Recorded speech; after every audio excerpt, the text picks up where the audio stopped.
Assalamualaikum warahmatullahi wabarakatuh. Saya Pak Ijazah Rahmatillah.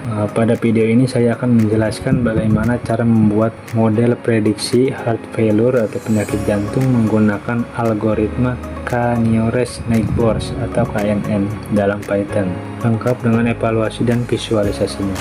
Langkah pertama yaitu kita akan mengimpor library. Kita mengimpor semua yang dibutuhkan. Di antaranya ada pandas, Ngamfi untuk manipulasi data, ada matplotlib dan seaborn untuk membuat grafik, dan ada library dari Scikit-learn untuk machine learning. Untuk langkah kedua ada dataset loading. Nah, kita memuat dataset langsung dari GitHub yang berisi data medis pasien untuk memprediksi resiko gagal ginjal. Untuk yang ketiga ada fitur description. Nah, di sini kita mengecek struktur kolom, tipe data, dan statistik umum dari dataset ini penting untuk memahami isi dari datasetnya. Untuk yang keempat ada pre-processing, yaitu kita cek apakah ada nilai kosong atau nul.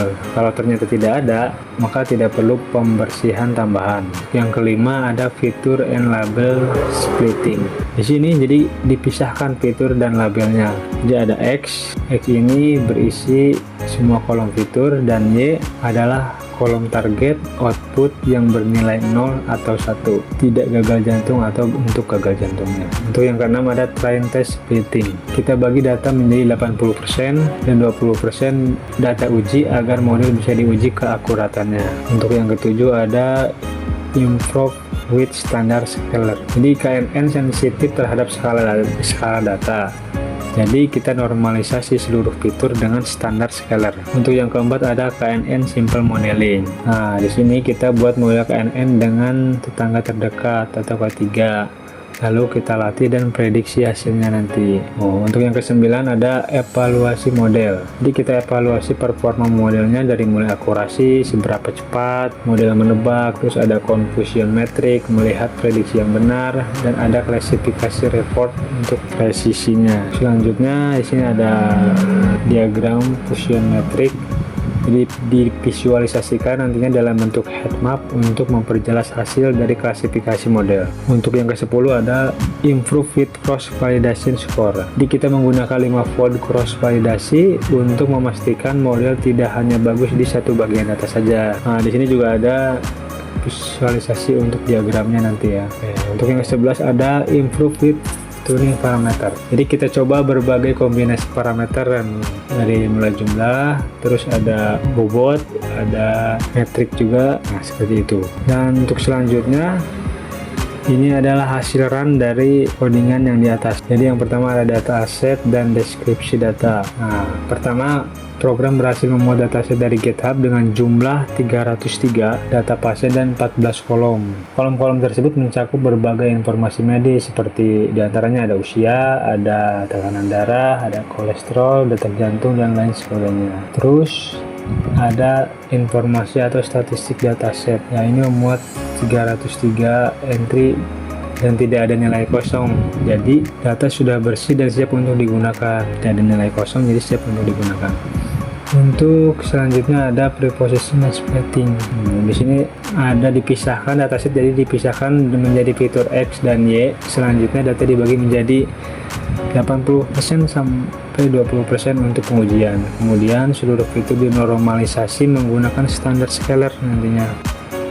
Di sini ada confusion metric 27, 27, 25. Jadi model berhasil mencapai akurasi sebesar 85,2% dalam memprediksi data uji berdasarkan confusion metric. Jadi ada 27 pasien yang tidak berisiko gagal jantung berhasil diprediksi dengan benar, ada 25 pasien berisiko juga berhasil diprediksi dengan benar, dan hanya 9 pasien prediksi yang salah dari total 61 uji data. Terus ada klasifikasi report. Jadi untuk kelas 0 ini tidak beresiko, jadi kepresisiannya di 79% dan recall-nya di 93%. Artinya model sangat bagus dalam mengenali pasien yang sehat. Untuk kelas 1 ini beresiko, jadi presisinya mencapai 93% dan recall-nya mencapai 78%. Artinya sebagian kecil kasus gagal jantung mungkin masih terlewat, tapi presisinya tinggi. Jadi rata-rata skor di atas 80% untuk menandakan model seimbang dan andal. Ini untuk confusion metriknya. Terus ada cross validasi dengan skor ini sesuai dengan ini. Terus ada nilai rata-rata juga di 82,18% kalau kita diubah ke persen ya. Nah, untuk standar deviasinya di 3,66%. Nah, jadi kesimpulannya itu secara keseluruhan model KNN ini memberikan hasil yang cukup baik dan konsisten dalam memprediksi resiko gagal jantung. Jadi evaluasi dilakukan dengan akurasi, confusion metric, klasifikasi report, dan cross validasi, ditambah tuning parameter untuk hasil yang optimal. Jadi seperti itu penjelasannya. Kurang lebihnya saya mohon maaf. Saya akhiri. Assalamualaikum warahmatullahi wabarakatuh.